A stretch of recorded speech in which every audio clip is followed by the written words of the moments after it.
For a long time, humans used to live as hunter-gatherers. But suddenly there was a lack of food. There was not enough food to get around to survive any longer.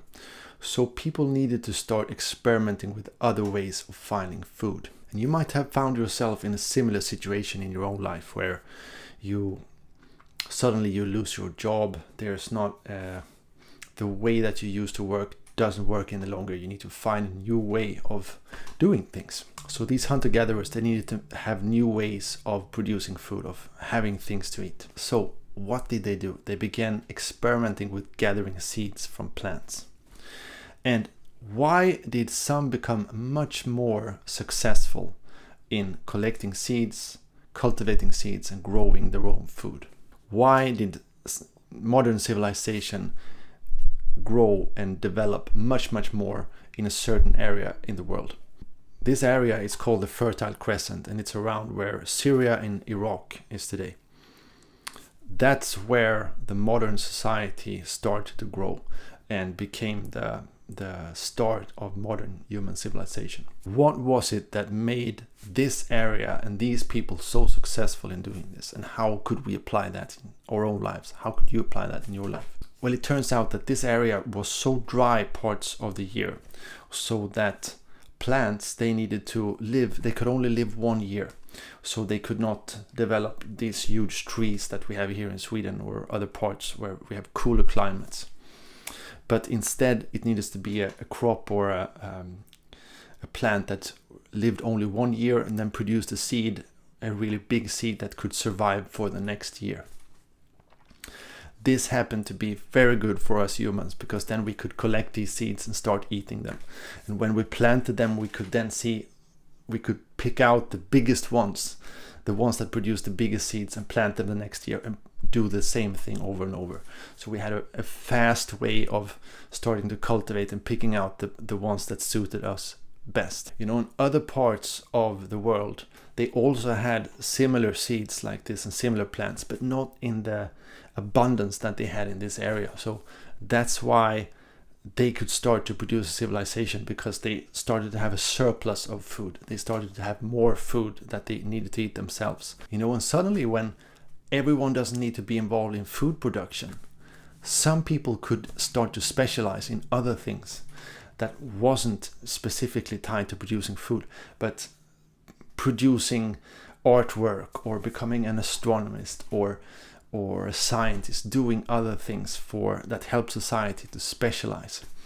And this really ramped up the speed of the development of civilization in this area.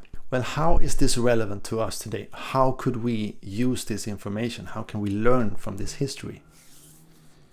Firstly, it turns out that where we live is really important. We need to be in an area where there are plenty of seeds, where there are plenty of opportunities. You know, if we are in an area where we start to see others starting a business and seeing that work, we could do the same thing, you know. So new businesses, new ideas, and new innovations in society, they start from small ideas that someone experiment with and then start to grow.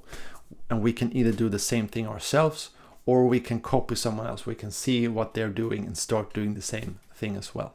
So where we live really matters. But if you only spend time with people who work in really old ways or not into innovation, or who really are negative and don't encourage you to innovate or to develop yourselves, well, maybe that's time to move to a new, more fertile land, you know, when you can start planting your own crops, your own seeds. The second thing that I take home from this is we can look at, okay, what are the actual seeds that exists in our life?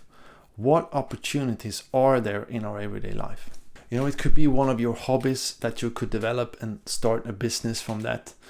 Or it could be that you have solved a particular problem for yourself or a friend or family member that you could solve for many other people, that you could solve better than anyone else. That could be a possible seed that you could start to grow and cultivate. Or if you already have good ways of making money and putting aside, make that surplus, because the surplus was the most important point here, why modern civilization developed in this area. Because they could make a surplus, they could start to specialize. people could start to dedicate time that was not involved in food production, but actually contributing more to society when more people was specialized in their specific field. So see what are the seeds that are around you that you could experiment with. Are there people who already are successful in doing new types of businesses or new ways of making money that you could emulate? Do you need to change your area where you live or where you work? Is where you live an area where it's not possible to test your new ideas, or where you don't get support? Then move to where you can find people like that. Move to where you can find people to share your ideas with. And if you want to read more about this exciting history, how civilization started, I can highly recommend this book, Guns, Germs and Steel by Jared Diamond. Thank you so much for watching, and see you again next week.